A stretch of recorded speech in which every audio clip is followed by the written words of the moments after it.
The information contained in this podcast is an expression of opinion and does not constitute investment advice.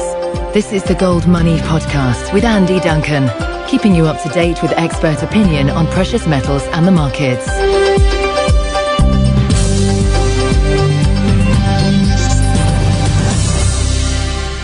Today we're on a bit of a busman's holiday because it's the 3rd of December and I'm with Alasdair Macleod, who's the head of research for GoldMoney and a senior fellow at the GoldMoney Foundation. Good afternoon, Alasdair. Hello, Andy. You've just written a really interesting report for GATA, the Gold Antitrust Action Committee, and that's about the custody arrangements for GLD and SLV shareholders. And the GLD one in particular is one of the largest private gold holders in the world. Can you tell us about your letter and about your story and your piece on GATA? Yes, well, it started actually quite some time ago because I was aware of all the rumours about the very poorly drawn up prospectus, the custody agreements, the trustee agreements and all the rest of it, and how American legal minds were really perplexed that here was something which was so full of holes, it wouldn't have passed muster if it was a pure, if you like, American regulated fund or trust or whatever. And this applied to both these particular ETFs.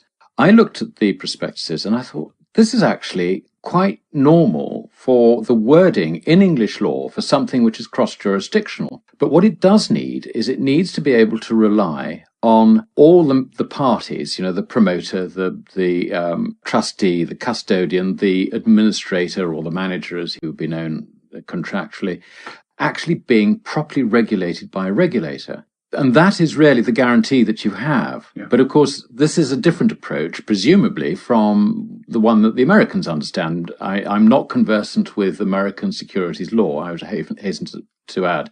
But it seemed to me that this was where the difference was. So really what it hinged on was, what are the custody arrangements and do they conform entirely with the requirements of the FSA as regulator of custodians in the UK? And so it was really on that basis that I wrote to the FSA trying to seek clarification of what the position was. And I sent the letter after I saw Chris Powell, and that was at the GATA London conference. And I think my letter was dated about the 22nd of August, the conference having been earlier in that week. I didn't get a reply for a long time. And this, of course, raises my suspicions that I've inadvertently given them alerted them to a bit of a problem. But they did eventually come back and, quoted the rule in the rule book, which applied in this case. And, it was I was sort of sitting on it.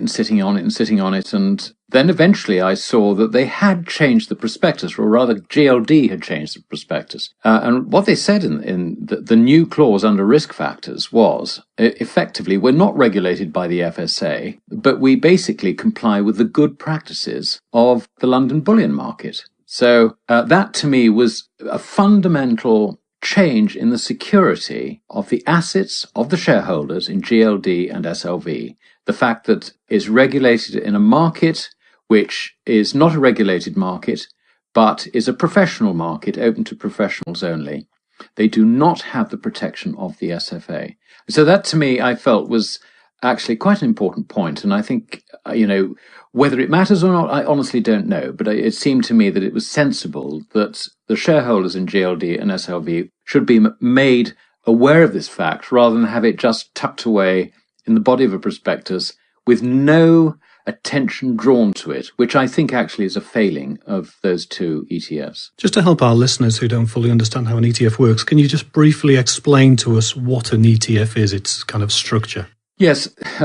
Well, there are different ETF structures, but GLD and SLV were the two first big ETFs, and indeed they are the largest ETFs in these, in gold and silver respectively. ETFs have different structures, but in essence, it is a corporate structure which allows you to have a piece of paper which in theory entitles you to a share of the assets of the ETF. And in this case, the assets of the assets of the ETFs are bullion held by the custodians, who themselves are bullion banks. The way it's set up, as I say, varies from ETF to ETF. What you're buying into is a right to something through a slightly complex corporate structure. And in that sense, it differs completely from, say, someone who deposits their gold or silver with GoldMoney, where it is actually allocated to you. It sits there in a vault which is not owned by a bank, and it's separated out and it's audited quarterly, and we do a financial audit of the metal audit and so on and so forth. So this is an ETF is a very, very different structure. It will have some of the security, perhaps, that you would expect of someone looking after your gold or silver. Of course it will. But the other problem with it is that it is essentially something which is within the banking system. And if you are trying to protect yourself against a systemic failure of the banking system, you have to ask yourself the question, how secure, how separate is my gold or my silver from the bank's assets when the bank falls over? How protected am I by the regulator? And that is why this question was really so important. And one of the problems with this is that you give money to an ETF seller and they give you a certificate back. They take your money and go and find some gold somewhere and put it into their vault. And that your piece of paper that you're holding as the investor represents apparently that lump of gold in their vault. But this market-making bank could also be a bullion bank and could be selling gold short on the futures market. And so it's both buying gold and holding it in one part of its division, and it's selling gold in another part of its division. And if push comes to shove, there's the potential that they could take the ETF's gold to fulfill their commitments on the other side of their business.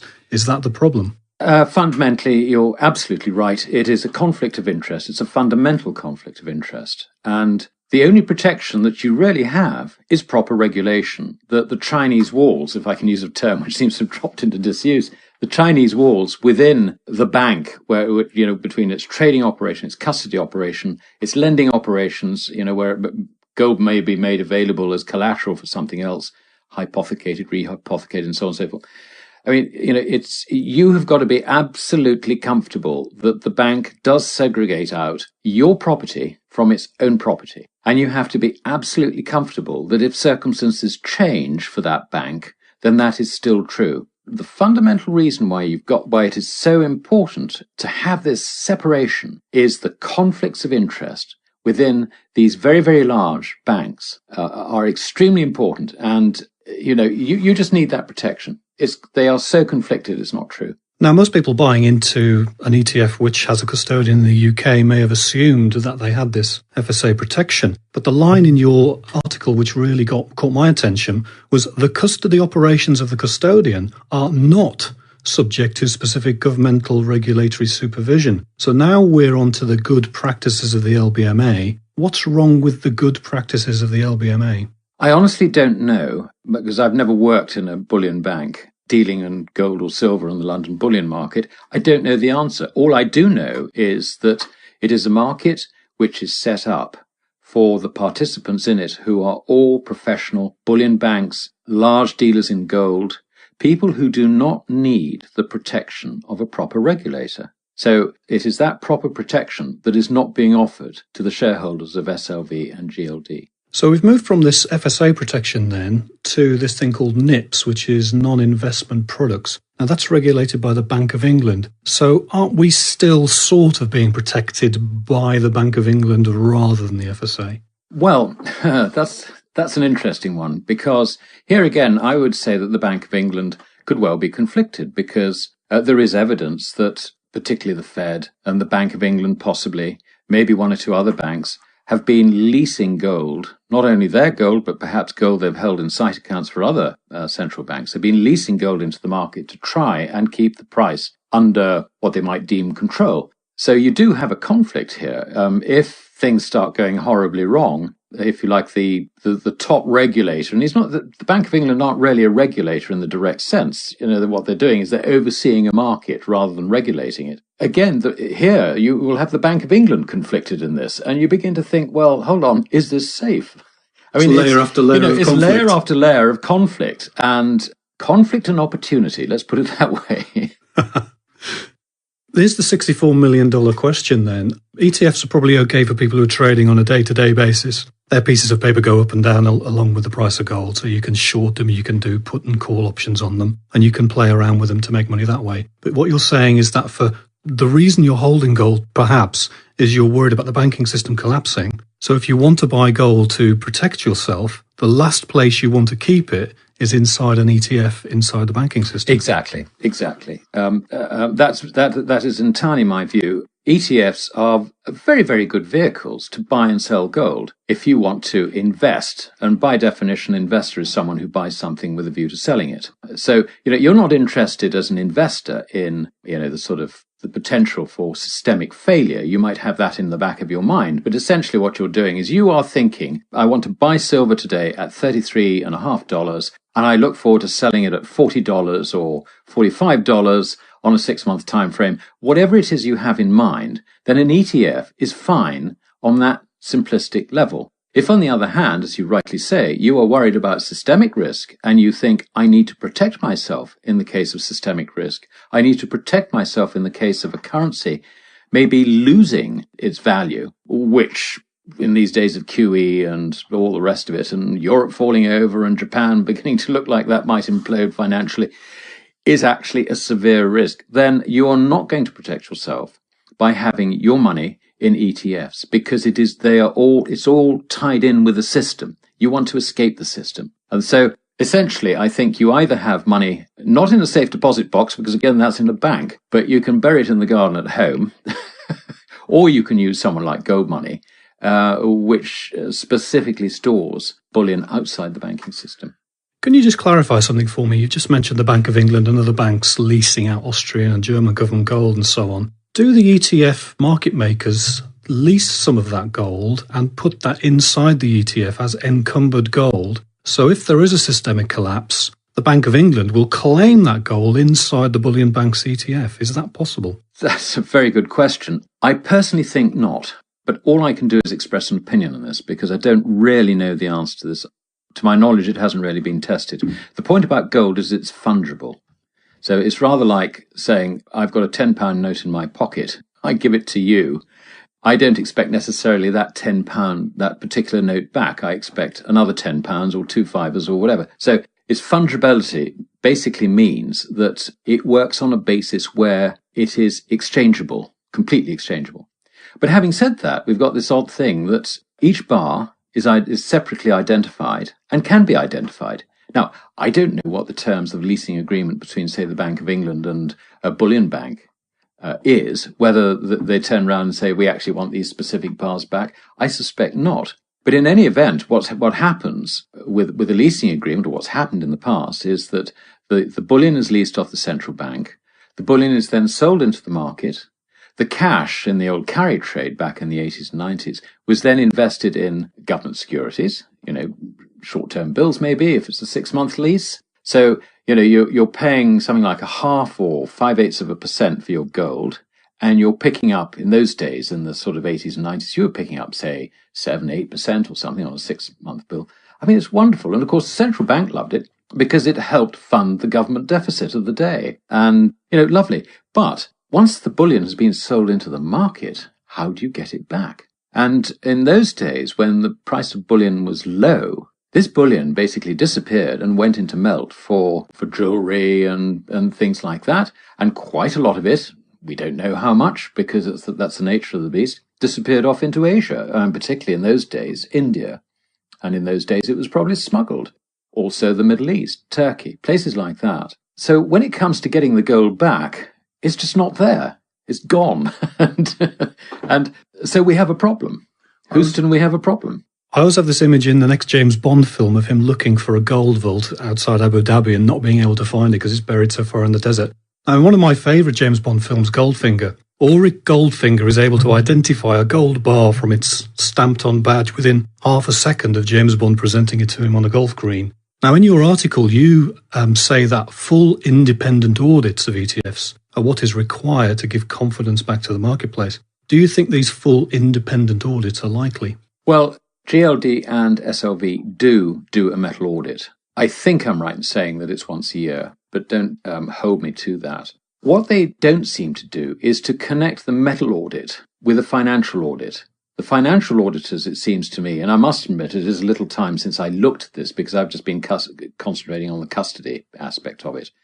But the financial audit basically looked at the GLD's and SLV's books and signed them off. But you need to tie the two together.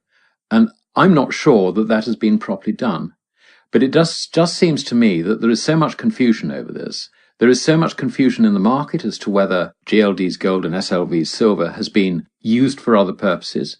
There is the possibility, which was suggested by Andrew Maguire, that the custodian has been lending gold or silver, as the case may be, to the banks who are authorized to deal with these ETFs, if you like, directly, and thereby turn what is an allocated account into an unallocated account. Now, I don't know if this is possible. I couldn't work out in that particular case how the book entries would occur. I couldn't get my mind around it. But I don't think that's the point. I think the point is that there has been so much confusion over this. I think it is something that does need to be cleared. And I think it would be good for the health of the market, apart from anything else, to have these issues properly dealt with.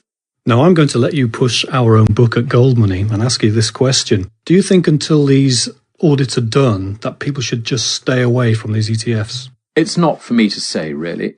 I note, for example, that people like George Soros will quite happily buy GLD. He's been recently in the market, so I'm told, buying GLD, which is fine. I think it's something that you have to make up your own mind on, because there is so much confusion over the whole issue. Go and look at the documentation, work it out, think, well, am I happy with this or am I not? And I think above all, think what you're trying to do by investing in gold. Are you actually trying to protect yourself against systemic failure? Or are you in there for a fast buck? And if you're in there for a fast buck, it probably doesn't matter that much. Depending how fast your buck is, of course. 2 days, 3 weeks, 10 months, exactly. 5 years. 2 years, maybe you might have a problem, yeah. Now, we've spoken mostly about GLD, and your article speaks mostly about GLD. SLV haven't changed their prospectus, but are you just as concerned with SLV as you are with GLD? Well, I missed the change in SLV. No, sorry, I missed that clause in SLV, which is slightly different wording, but that was always in their prospectus. So we had this situation where GLD was saying one thing and SLV was saying another. And SLV, as far as the prospectus is concerned, obviously always believed it was regulated or conformed to the good practices of the LBMA and was not required to conform with the custody rules of the FSA. So in that sense, they were slightly different. And I think what's happened is that GLD has come into line with SLV, but by coming into line with SLV, they have taken the line of least regulation rather than regulatory security, if I can invent a phrase. Now, you mentioned earlier that lots of this gold is moving to India and places as jewellery and various other kind of collectibles and fabricated gold parts. Can you just tell us how you think gold is flowing around the world at the moment? It seems to be going from west to east. Does this seem the case to you? Yes, very much so. And I think there's one very, very important reason for this, and that is that in Asia, gold and silver are regarded as money. They know from experience that it is a better savings medium than the paper monies offered by their own governments. I wrote an article about this from the point of view of an Indian who got married, let us say, in 1964, 1965. His dowry, the dowry that his wife would have got, which is sort of gold jewelry, bangles and things like that, fabricated would be the cost of the equivalent of about 200 rupees an ounce, probably slightly less. Now, over the years, our married couple would have had a family. I mean, let's assume that he's a sort of lower middle class type of guy who probably has a stall or two in the bazaar, or even a little shop or something like that. Typical Indian sort of family, as it were, the backbone of India type. And over the years, when he was particularly fortunate, he might have put a bit more of his savings into gold. When children were born, he would have given them some gold or put some gold aside for them. And over the years, he will have run his equivalent of our pension fund entirely in gold. And the wisdom of this becomes apparent when you look at the price of gold in rupees today. From 1965, we've gone from under 200 an ounce, and today it's about 95,000 rupees an ounce. So you can see how it really is the most secure, successful pension fund that 1.2 billion people in the subcontinent could possibly imagine. And then think of another thing. If our sort of newly retired couple decide that they get the travel bug and they want to go somewhere else in Asia, they will find, I think, that their rupees are refused everywhere, but they will be able to buy things with gold. So for them, and for the whole of the Asian continent, gold is money, and that is the key to it. Now, we have forgotten this in the West, and we've forgotten it partly because our central banks have persuaded us that this is no longer money. That we can trust them to print paper. Whatever the story, exactly. But they have actually invested a lot in trying to disabuse us of the idea that gold and silver are money. So we are very much out of the habit. But the fact of the matter is that paper money only has value when you use it in the jurisdiction for which it was produced, like our Indian guy. I mean, he will take rupees in his stall all day long, but he will convert what he doesn't then spend on into savings in the form of gold. Driven by that psyche, you can see that there is a constant demand for gold, and the success of the Asian economies in the last 10 years has accelerated that demand hugely. Now, James Turk did a very interesting analysis where he reckoned that the outstanding stock of gold at the end of 2011 was about 155,000 tons. And of that, the question then arises, how much of it is in the West and how much of it is in the East? And it feels to me, and if we include Turkey, who, according to the World Gold Council, got something like 5,000 tons, if we include Asia Minor, the Middle East, and also, if you like, east of the Urals, China and Japan, I think you're probably looking at well over 2/3 of the world's gold has gone into those hands.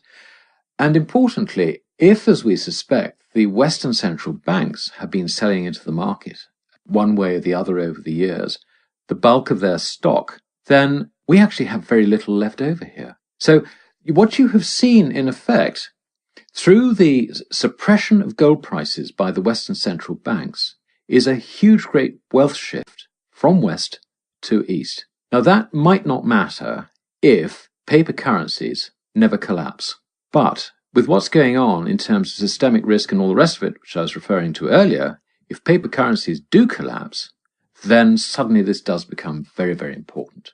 And I think people haven't woken up to this, to the fact that gold is now predominantly in the East, not in the West anymore, and how important that is. Well, if we could learn from the Chinese as well, because they've had many paper money collapses and they've learnt those lessons. And even the Roman Empire collapsed partially because the Romans spent a lot of gold on buying silks from the Far East and various other perfumes and exotic spices and so on to create the same kind of conditions in Rome that we may be near to now. Now, speaking of China, they're encouraging their citizens to buy gold and save in gold, and it's very easy to go and buy gold at your local Chinese bank in China. Do you see that there's a possibility that if there is a systemic banking collapse, that the Chinese will arise like the phoenix from the flames to create a golden renminbi?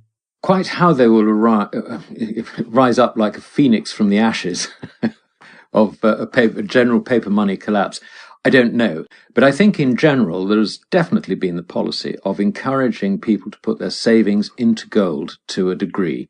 And that is very important because there is no doubt in my mind that the Western paper currencies are not only intrinsically valueless, but that valuelessness will be realized sooner or later. Now, under those circumstances, I think China has in effect protected herself to a substantial degree from that collapse by ensuring that gold and silver is well distributed amongst her citizens.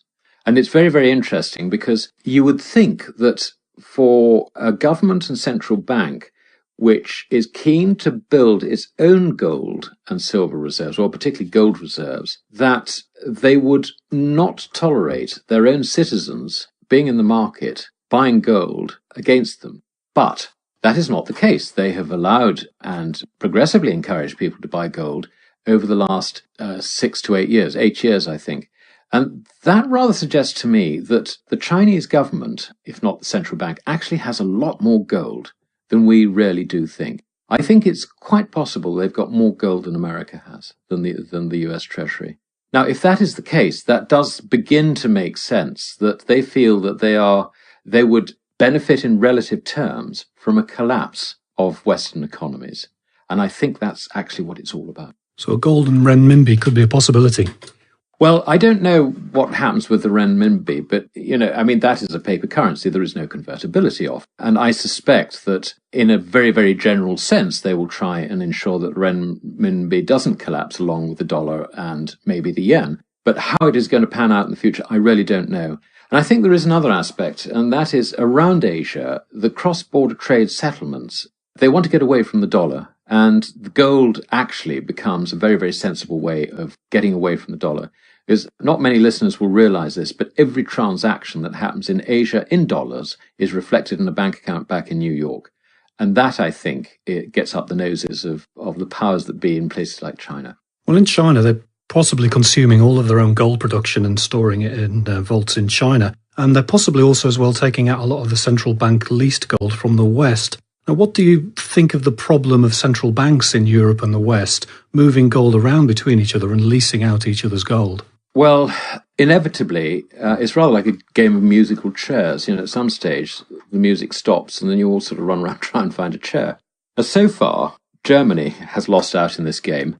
It seems that they don't know how much gold they've got. They don't know where it is. They know what their books say, but it hasn't been audited for an awful long time. And they've been caught with even the government auditor turning around and saying, well, we really do think you should audit your gold held at the Fed and held in the Bank of England. Austria was interesting because all their gold, they say, was held at the Bank of England, and they very proudly announced that they'd earned $300 million in leasing fees, which basically means that the gold has probably gone into the market and isn't there anymore. So they're reading the Bank of England for it. Now, I've got lots of friends in Austria, and I think it's a lovely place and all the rest of it. But looking at it from a British perspective, I see the Bank of England having a sight account, perhaps, with the Central Bank of Austria, and not having the gold to back that sight account. So we have a problem. This probably started really with Venezuela, with Chavez moving his gold out. And of course, we've had the same problem with Mexico. So we find, and also I think the most recent one was the Netherlands. Suddenly, there are lots and lots of journalists beginning to dig around and say, where is our gold? Does it exist? Why have you got it in a foreign bank? And this, I think, is a story which over 2013 is going to be a very, very interesting one to watch.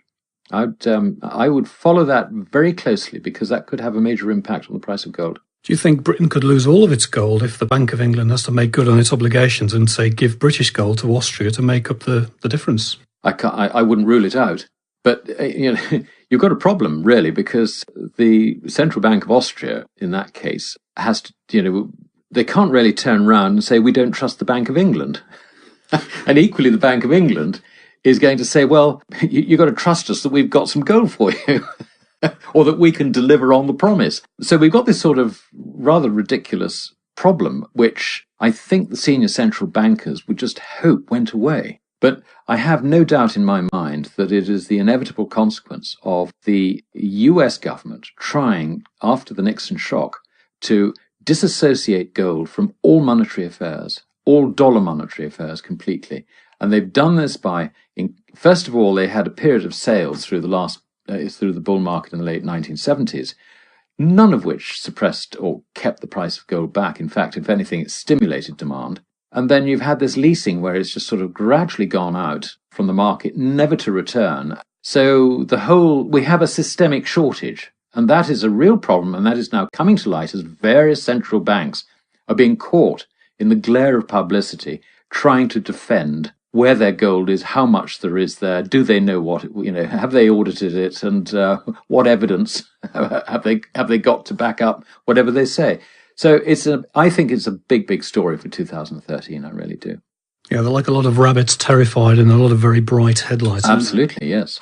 Now, it's been fascinating talking to you today, interviewing a fellow GoldMoney podcast interviewer, but we better do a proper job. So as well as being head of research for GoldMoney, you also run your own website. Can you tell us about that? Well, I started with financeandeconomics.org, and the reason I started doing it was that there were so many things that I felt were not being properly explained. And the best way for me to examine this and come up with a proper explanation was to write it and send that round to friends of mine who would then turn around and say, Macleod, you're talking rubbish, or how very interesting or whatever.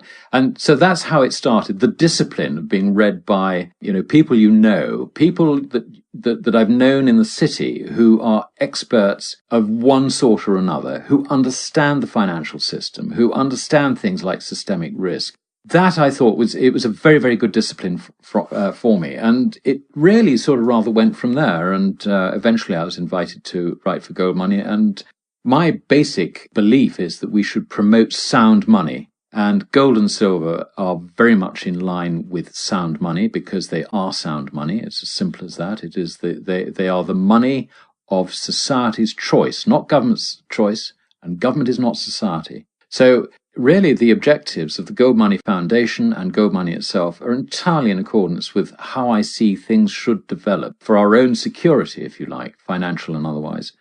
So I've been very happy writing for GoldMoney and look forward to continue to do so. And you write some great articles, especially on your own website as well as GoldMoney. Gold is power, gold is money, gold is liberty. Thank you very much for your time today, Alasdair Macleod. Thank you very much, Andy.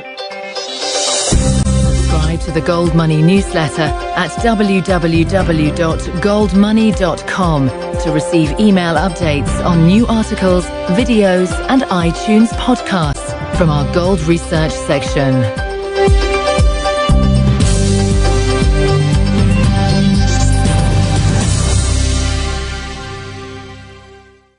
And then eventually I saw that they had changed the prospectus, or rather GLD had changed the prospectus. And what they said in the new clause under risk factors was, effectively, we're not regulated by the FSA, but we basically comply with the good practices of the London bullion market. So that to me was a fundamental change in the security of the assets of the shareholders in GLD and SLV. The fact that it's regulated in a market which is not a regulated market, but is a professional market open to professionals only. They do not have the protection of the SFA.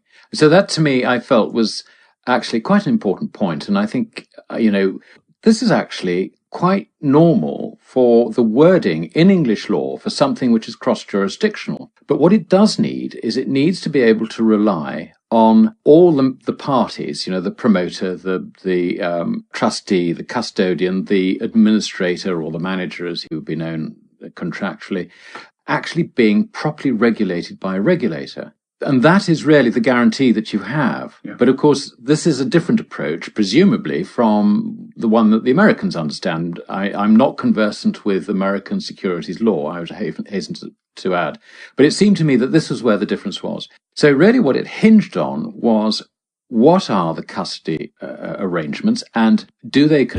And that's about the custody arrangements for GLD and SLV shareholders. And the GLD one in particular is one of the largest private gold holders in the world. Can you tell us about your letter and about your story and your piece on GATA? Yes, well, it started actually quite some time ago because I was aware of all the rumours about the very poorly drawn up prospectus, the custody agreements, the trustee agreements, and all the rest of it, and how American legal minds were really perplexed that here was something which was so full of holes, it wouldn't have passed muster if it was a pure, if you like, American regulated fund or trust or whatever. And this applied to both these particular ETFs. I looked at the prospectuses and I thought conform entirely with the requirements of the FSA as regulator of custodians in the UK.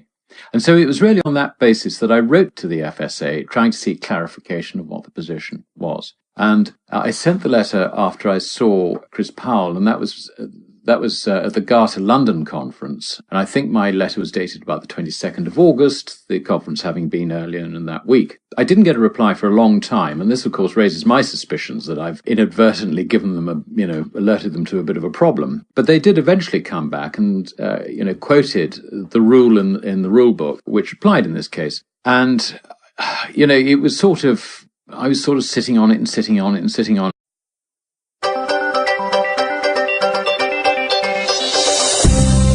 The information contained in this podcast is an expression of opinion and does not constitute investment advice. This is the Gold Money Podcast with Andy Duncan, keeping you up to date with expert opinion on precious metals and the markets.